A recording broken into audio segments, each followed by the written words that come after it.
श्री स्वामी समर्थ, श्री स्वामी समर्थ, श्री स्वामी समर्थ। नमस्कार, श्री स्वामी समर्थ। आजच्या व्हिडिओमध्ये आपण स्वामी समर्थ पुण्यतिथी निमित्त 3 दिवसांची स्वामींची सेवा कोणती करायची आहे, नेमके काय करायचं आहे या व्हिडिओमध्ये आपण जाणून घेणार आहोत। संपूर्ण चैत्र महिनाभर स्वामी कृपेचा वर्षाव होत असतो असे म्हटले जाते, कारण चैत्र शुद्ध द्वितीयेला ब्रह्मांड नायक श्री स्वामी समर्थ महाराजांचा प्रकट दिन असतो, तर चैत्र वैद्य त्रयोदशीला स्वामी समर्थ महाराजांचा स्मरण दिन असतो।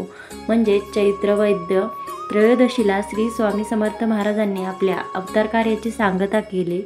यंदा 31 मार्च 2025 रोजी स्वामी समर्थ महाराजांचा प्रकट दिन होता।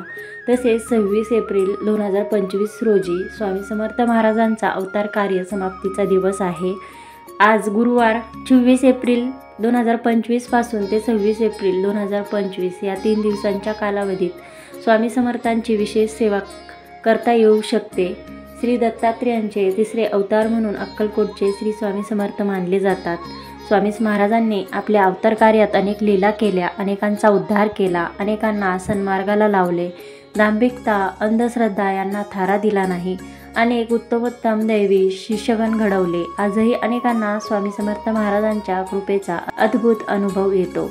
भिवू नकोस, मी तुझ्या पाठीशी आहे, हे स्वामींचे कालातीत अभयवचन असून अशक्यही शक्य करतील स्वामी ही भाविकांची अतूट श्रद्धा आहे। गुरुवारी आवर्जून श्री स्वामी समर्थ महाराजांचे विशेष पूजन केले जाते, त्यामुळे आज गुरुवारपासून स्वामी सेवेस प्रारंभ करता येऊ शकेल। अगदी घरच्या घरी स्वामींसमोर बसून स्वामी सेवेचा संकल्प करावा। आपल्या मनातील इच्छा भाव सांगावा, नेमकी काय आणि कशी स्वामी सेवा केली जाणार आहे हे मनाशी पक्के करावे। ही सेवा ही सुरुवात आहे असे समजावे आणि शक्य असेल तेवढी निरंतर आणि अखंडितपणे ही सेवा सुरू ठेवावी। अनेकदा धकाधकीच्या काळात अशी सेवा करणे शक्य होत नाही, अशा वेळी जितकी शक्य असेल तितकी सेवा करावी। या काळात स्वामींचे नामस्मरण, मंत्रांचे जप, स्तोत्रांचे पठण किंवा श्रवण करावे। शनिवार 26 एप्रिल 2025 रोजी स्वामी समर्थ महाराजांचं पुण्यतिथी आहे। या दिनाचे औचित्य साधून स्वामी चरित्र सारामृत, गुरुलीला अमृत याचे पारायण करावे, तसा संकल्प करावा। या दोन्ही ग्रंथात दिलेले नियम आणि पारायण पद्धती यांचा न चुकता अवलंब करून पारायण पूर्ण करावे आणि ही सेवा स्वामींच्या चरणी अर्पण करावी। पण एकदा संकल्प केला की त्यात खंड पडू देऊ नये। स्वामींची सेवा मनापासून करावी। स्वामींची पूजा करत असताना आवर्जून पिवळ्या रंगाच्या फुलांचा समावेश करावा। तसेच स्वामींना पिवळ्या रंगाचे पेढे अर्पण करावेत आणि प्रसाद म्हणून वाटावेत। तसेच नैवेद्य दाखवताना स्वामींच्या आवडत्या पदार्थांचा नैवेद्य दाखवावा।